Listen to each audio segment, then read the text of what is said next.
नाज़रीन YouTube channel पर एक दफा फिर आपको खुशामदीद। किसी को अच्छा लगे या किसी को बुरा लगे, लेकिन तारीख गवाह है, पाकिस्तान का माजी भी गवाह है।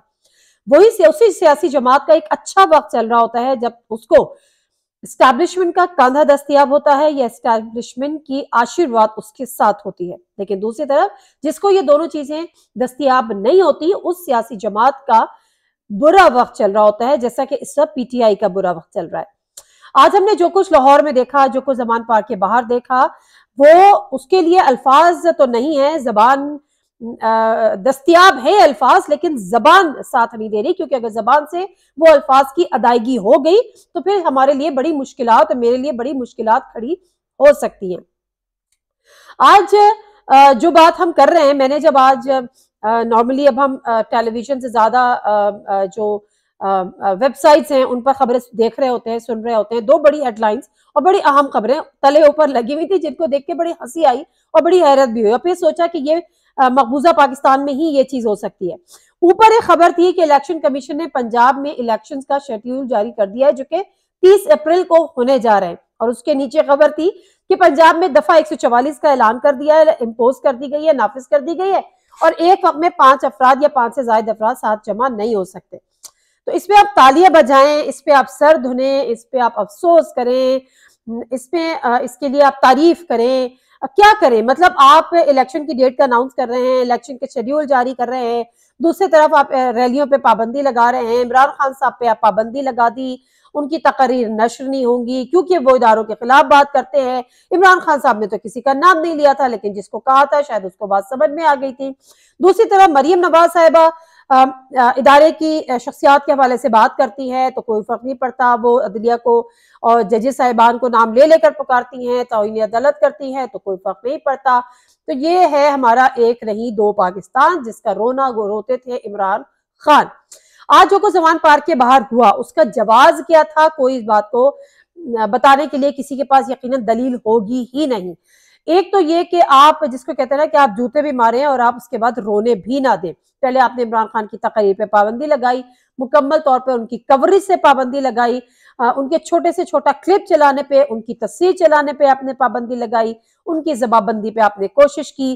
फिर जब आज उन्होंने रैली का इनेकाद किया, रैली का ऐलान किया और रैली के लिए वहां पे शुरा जमा हुए, तो आपने उन पे लाठीचार्ज किया, वाटर कैनन का इस्तेमाल किया, टीयर गैस का इस्तेमाल किया। उसकी वजूहात थी क्या?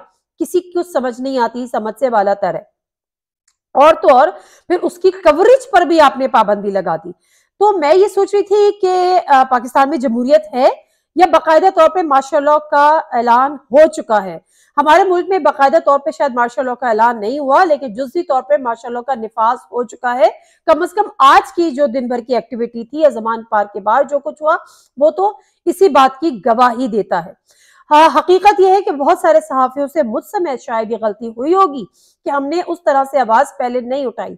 लेकिन पहले मुझे याद नहीं है कि पीएमएलएन पर पाबंदियां लगी। अगर आज पीएमएलएन नून लीग ये बात कहती है कि जी हम पे हमारे खिलाफ बाजा साहब थे, अब तो खैर वो बाजा साहब का नाम नहीं लेती, वो सिर्फ फैज हमीद का नाम लेती है, जनरल फैज का, कि उन्होंने ये किया, उन्होंने ये किया, लेकिन मुझे याद नहीं है।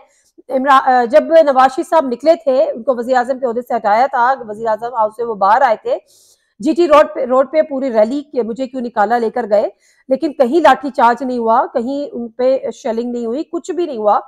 और इवन तो उसके बाद भी नून लीग की क़यादत मुल्क से बाहर भी गई, यहाँ भी रही। मरियम नवाज साहिबा पीडीएम के सारे जलसे जुलूस होते रहे जो कि मुकम्मल तौर पे इमरान खान के अगेंस्ट थे, यानी पीटीआई हुकूमत वक्त के अगेंस्ट थे। जो अपोजिशन जलसे जुलूस करती है वो हुकूमत वक्त के खिलाफ ही होते हैं।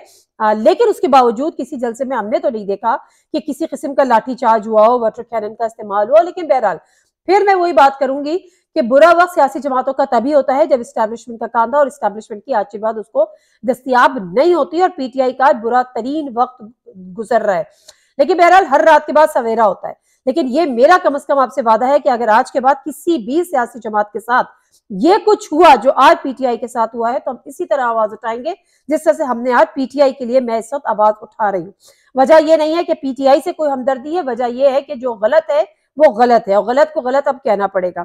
दूसरी बात, जब हम बार बार बात कर रहे हैं कि मार्शल लॉ की, एक तरफ मैंने आपको आज सुबह ये बात बताई थी और ये खबर भी दी थी कि जो बिजनेस कम्युनिटी से मुलाकात हुई है चीफ ऑफ आर्मी स्टाफ की, उसको बड़ी अहमियत का हामिल करार दिया जा रहा था, क्योंकि बाजवा साहब तो इस किस्म की मुलाकातें करते रहते थे, लेकिन हमने जो नए आर्मी चीफ हैं जनरल आसिम मुनीर साहब, उनकी ये पहली मुलाकात दी।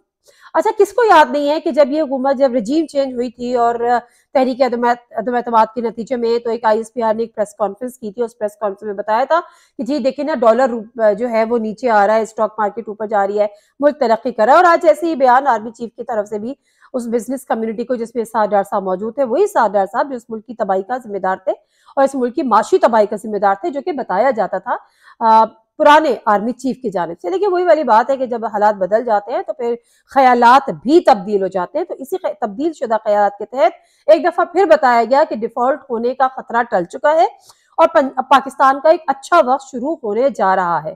तो अगर हम इस पे कोशिश करके यकीन कर लें, तो क्या हम ये यकीन कर लें कि पाकिस्तान इस वक्त एक अच्छे दौर से गुजर रहा है, और क्या हम ये यकीन कर लें कि पाकिस्तान में जो जमहूरी कुव्वतें हैं, जमहूरी सियासी जमातें हैं, उनके साथ रियासती दहशतगर्दी के बाद पाकिस्तान का अच्छा वक्त शुरू हो जाएगा।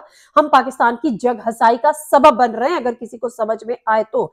आज मैं देख रही थी, इंटरनेशनल ह्यूमन राइट्स फाउंडेशन ने इस बाकायदा तौर पर जो आज रियासती दहशतगर्दी देखी गई लाहौर में, उसका उन्होंने नोटिस लिया और उसको आला सतह पर कंडेम किया। अब आप ये सोचें कि ये पाकिस्तान का इमेज है जो हम दुनिया भर में पाकिस्तान को बता रहे हैं। एक तरफ हम पाकिस्तान को बताते हैं कि हम नंगे भूखे गरीब लोग हैं, हमारे पास पहनने को, खाने को और गुजारने को कुछ नहीं है, खुदा के लिए हमारी मदद कीजिए, खुदा के लिए हमें पैसे दीजिए। दूसरी तरफ हम बताते हैं कि हमारी ये जो अवाम है ना, नंगी भूखी, इसके साथ हम ये करते हैं, ये हमारी रियासती है दहशतगर्दी के जुमरे में आता है, अगर किसी को ये भी समझ में आए तो। दूसरी तरफ पाकिस्तान में आप कितना ही कहते हैं पंजाब में इलेक्शन होंगे, शेड्यूल जारी हो गया, लेकिन इलेक्शन नहीं होने जा रहे। KP में गवर्नर साहब ने कहा है कि एक हफ्ते में मैं देखता हूँ, आऊंगा, मुलाकात करूंगा, देखूंगा क्या है, चांद ढूंढने से ज्यादा, ईद का चांद देखने से ज्यादा ये मुश्किल फैसला है कि इंतखाबात होंगे। 2008 किसको याद नहीं है? 2008 से पहले जितने बॉम्ब ब्लास्ट होते थे और जो मुशर्रफ साहब के आखिरी दौर में जो कुछ हुआ, उससे बुरे हालात इस पाकिस्तान में थे, लेकिन हमने उससे भी पाकिस्तान में इलेक्शंस देखे। उसी वक्त भी हमने इलेक्शन देखे जब बीबी की शहादत हुई, और उसके बाद 27 दिसंबर के बाद जो कुछ हुआ। लेकिन बहरहाल जब आपने नहीं करा ना, तो उसके लिए आपने बहुत सारे जवाब देने हैं, और यही जवाब आज इमरान खान साहब ने नहीं दिया और उन्होंने अपनी रैली खत्म कर दी। उन्होंने कहा ये कोशिश में है कि कोई ऐसी सूरत हाल पैदा हो जाए, लाशें गिरे, खून खराबा हो, जिसको बुनियाद बना के इमरजेंसी का इम्पोज कर दिया जाए, इमरजेंसी नाफिज कर दी जाए, और उसके बाद इलेक्शन उस जगह पर यानी उस सूबे में पोस्टपोन कर दिए जाए। तो एक कोशिश तो इमरान खान साहब ने नाकाम बना दी, लेकिन जो इस मैन्युफैक्चरर्स है ना इस कोशिशों के, उनके पास यकीनन प्लान A के बाद प्लान B भी होगा, प्लान C भी होगा, प्लान D भी होगा। प्लान, इतने सारे प्लान्स में एक प्लान ये है कि इमरान खान साहब को जब कुछ भी नहीं बन पड़ेगा, तो फिर इमरान खान साहब की जिंदगी को, जो कि बारहा बताया जाता है कि उनकी जिंदगी खतरात से दो चार है, और अल्लाह ना करे ऐसा हो, लेकिन मुझे बार बार बीबी शहीद की याद आती है, क्योंकि बीबी शहीद ने आने से पहले बारहा वो ये बात कहती थी कि मेरी जान को खतरा है, मेरी जान को खतरा है। उन्होंने लोगों को नॉमिनेट भी किया था कि अगर मुझे कुछ हो जाता है तो ये जिम्मेदार होंगे, ये जिम्मेदार होंगे। लेकिन आप जरा वक्त को देखिए कि जिनका नाम डाला था बीबी शहीद ने कि मेरे कत्ल की जिम्मेदार ये होंगे, चौधरी परवेज इलाही साहब, उनको डेप्यूटी प्राइम मिनिस्टर उन्हीं की हुकूमत ने, उन्हीं के शौहर ने, जो कि उस सदर थे और उनके पार्टी के अहम यूसुफ रजा गिलानी वजीर आजम थे, और उन्होंने जो है वो डेप्यूटी प्राइम मिनिस्टर बना दिया था। तो ये तो हमारे मुल्क के हालात हैं।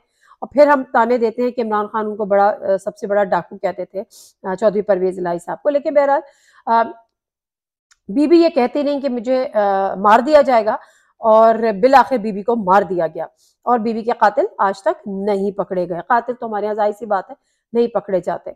और इसी तरह से जब वो कहती नहीं, उन पर हमला हुआ, वो उसमें बच गई, उनकी जिंदगी थी, लेकिन उसके बाद जो उन पर हमला हुआ, जिसने सोच रखा था, अल्लाह, मौत का बेशक एक वक्त मुअय्यन है, लेकिन बहरहाल जो कत्ल भी हमारे मुल्क में ही होते हैं और ये सब चीजें होती हैं। तो इन शॉर्ट ये कि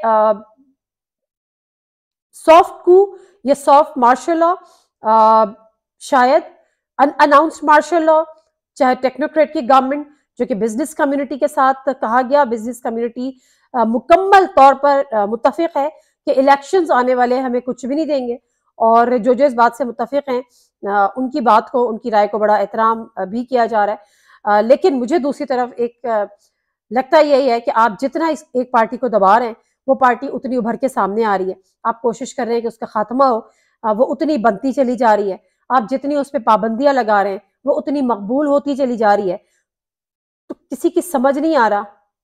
अगर कोई ये समझ रहा है कि उसको वो पीटीआई को नुकसान पहुंचा रहा है, तो लिख लीजिए कि आपकी हर हरकत पीटीआई को फायदा पहुंचा रही है। नादिम से कोई इजाजत दीजिए। अल्लाह हाफिज।